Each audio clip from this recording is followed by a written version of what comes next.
Hello, good day and welcome. Today we're going to be dealing with BECE 2019 Mathematics Past Question 18. What is the coordinate of Q from the graph given?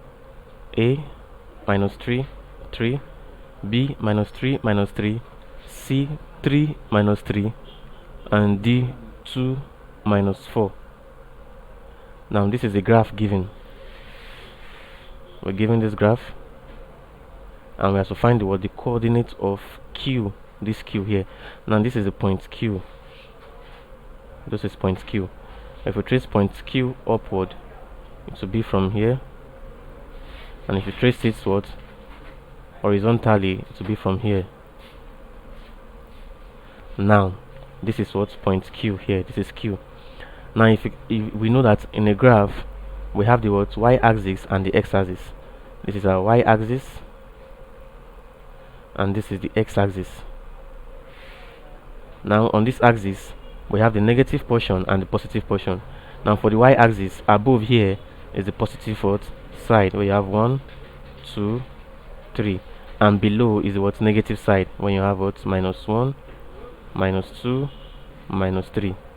Now for the x-axis, that's horizontally, by the right is your positive side where you have plus 1, plus 2, plus 3, and on the left side of the x-axis is your negative side where you have minus 1, minus 2.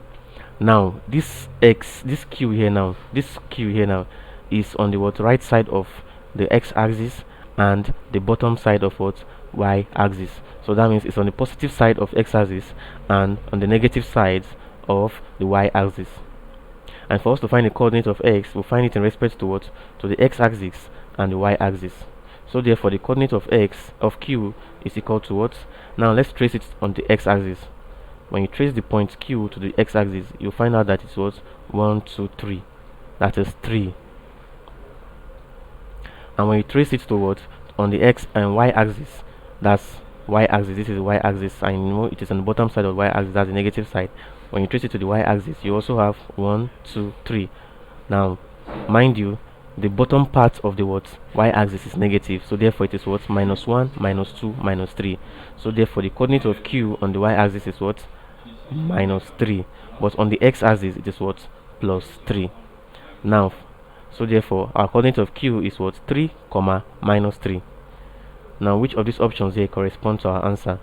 A here says minus 3, 3, which is wrong, because the first already represents the x-axis and the second represents the y-axis. You can see x and y. B here says minus 3, no, it is wrong. C says 3 and minus 3, yes, it is correct. And D says 2, minus 4, wrong. So C is our correct answer because it corresponds to our answer. Thank you very much and God bless you. Please ensure you subscribe to the channel for more videos.